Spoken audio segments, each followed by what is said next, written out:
Hello everyone, आज हम पढ़ेंगे फंडामेंटल ड्यूटीज़ के बारे में। कुछ इंपॉर्टेंट पॉइंट्स जो हैं वो मैं आपको पहले ही बता देती हूँ, उसके बाद आप वीडियोस में देखिएगा। सबसे पहले बात आती है फंडामेंटल ड्यूटीज़ का जो कंसेप्ट है वो आपका आया कहाँ से है। तो फंडामेंटल ड्यूटीज़ का जो कंसेप्ट है वो हमने लिया है यूएसएसआर से।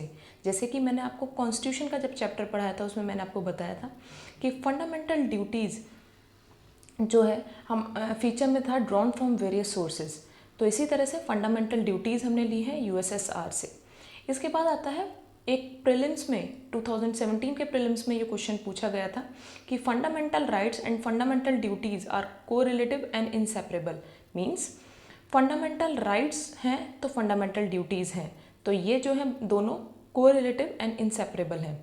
इसके बाद आता है कि फंडामेंटल ड्यूटीज़ की नीड कब हुई इंडियन गवर्नमेंट को। तो जैसे कि आप जानते होंगे originally in our constitution fundamental rights थे, केवल फंडामेंटल ड्यूटीज़ नहीं थी। 1975 में इंदिरा गांधी गवर्नमेंट के टाइम पर जब नेशनल इमरजेंसी लगी उसके बाद आपकी फंडामेंटल ड्यूटीज़ की जो है नीड हुई। तो 1976 में आपकी फंडामेंटल ड्यूटीज़ के लिए एक कमेटी सेटअप की गई जो कि थी सरदार स्वर्ण सिंह कमेटी। सरदार स्वर्ण सिंह कमेटी ने आपकी कुछ रिकमेंडेशंस थी, जिनमें से एक रिकमेंडेशन थी कि एक सेपरेट चैप्टर होना चाहिए हमारे कॉन्स्टिट्यूशन में फंडामेंटल ड्यूटीज़ से रिलेटेड। सेकंड था जिस तरह से सिटीजन्स जो हैं वो फंडामेंटल राइट्स को लेकर कॉन्शियस हैं काफ़ी, इसी तरह से वो फंडामेंटल ड्यूटीज़ को लेकर भी कॉन्शियस होने चाहिए। उसके बाद आता है 1976 में ये आपकी सरदार स्वर्ण सिंह कमेटी बनी। उसके बाद एक आपका 42 एनेक्ट हुआ 42 कॉन्स्टिट्यूशन अमेंडमेंट एक्ट 1976, जिसमें पार्ट 4A ऐड किया गया एंड आर्टिकल 51A। ये part 4A and article 51A deal करता है आपका फंडामेंटल ड्यूटीज़ से।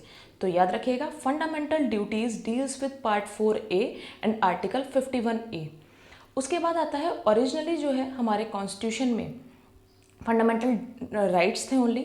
सरदार स्वर्ण सिंह कमेटी ने सजेस्ट की थी 8 fundamental duties, but 42 constitution amendment act के थ्रू 10 फंडामेंटल ड्यूटीज़ आई and right now 11 fundamental duties हैं हमारे पास। 11th फंडामेंटल ड्यूटी जो है वो 86 कॉन्स्टिट्यूशन अमेंडमेंट एक्ट 2002 के थ्रू आई।